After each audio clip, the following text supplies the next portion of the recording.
السلام علیکم ورحمۃ اللہ وبرکاتہ۔ معزز سامعین، امید ہے آپ خیریت سے ہوں گے۔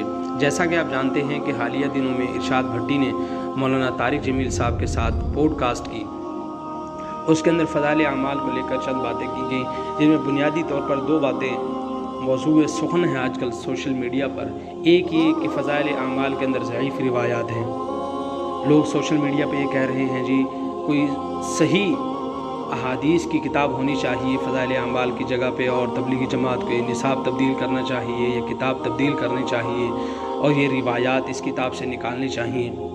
دوسری طرف یہ بات کی جا رہی ہے کہ اس کے اندر کرامات کا تذکرہ ہے، تو یہ بات بھی عقل میں آنے والی نہیں ہے۔ لہذا کچھ لوگ کرامات کا انکار کر رہے ہیں، تو کچھ ان ضعیف روایات کو بنیاد بنا کر شیخ الحدیث مولانا زکریا رحمۃ اللہ علیہ پر اعتراض کر رہے ہیں، فضائل اعمال پر اعتراض کر رہے ہیں، تبلیغی جماعت پر بھی اعتراضات کر رہے ہیں۔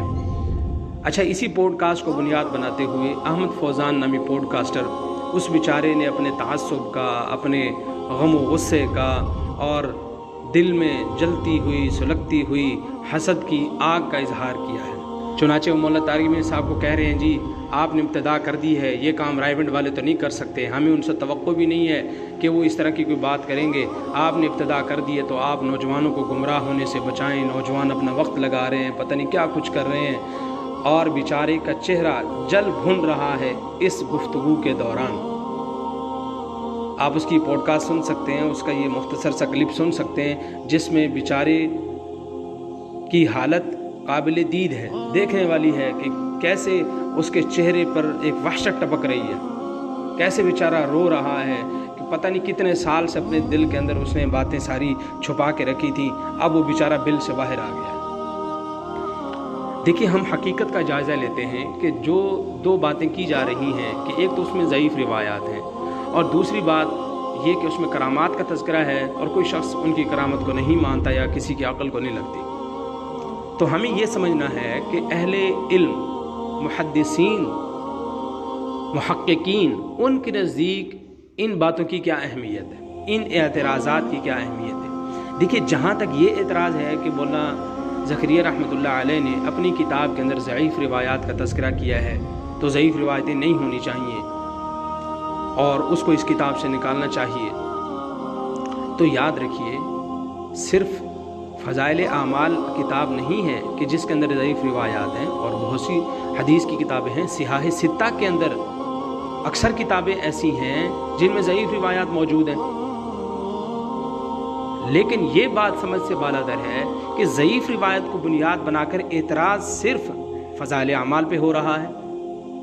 بھائی، صحاح ستہ کے اندر جو کتابیں شامل ہیں، جو 6 صحیح کتابیں جن کو کہا جاتا ہے، اس کے اندر سنن ابن ماجہ موجود ہے، جس میں کثیر ضعیف روایات ہیں۔ کیا صحاح ستہ کا جو لیبل لگایا یہ کسی جاہل آدمی نے لگایا ہے؟ بھئی، اہل علم نے ان 6 کتابوں کو صحیح کہا ہے۔ اس میں ضعیف روایات سے بھرپور کتاب سنن ابن ماجہ موجود ہے، لیکن محدثین کے نزدیک اہل علم اس کو بھی صحیح میں شامل کر رہے ہیں، اور اس میں فضائل اعمال سے بھی زیادہ ضعیف روایات۔ آخر آپ کو تھوڑا سا تو علم حاصل کرنا چاہیے کہ محدثین سنن ابن ماجہ کو صحاح کے اندر کیوں شامل کر رہے ہیں؟ سنن نسائی کو ضعیف روایات موجود ہیں، اس کو صحاح میں کیوں شامل کر رہے ہیں؟ سنن ترمذی کے اندر ضعیف روایات ہیں، اس کو صحاح میں کیوں شامل کیا جا رہا ہے؟ اور سعودیہ کے اندر کتاب چھپتی ہے الترغیب والترہیب، اس کے اندر کثیر تعداد میں ضعیف روایات موجود ہیں۔ سعودی گورنمنٹ خود اس کتاب کو چھاپتی ہے۔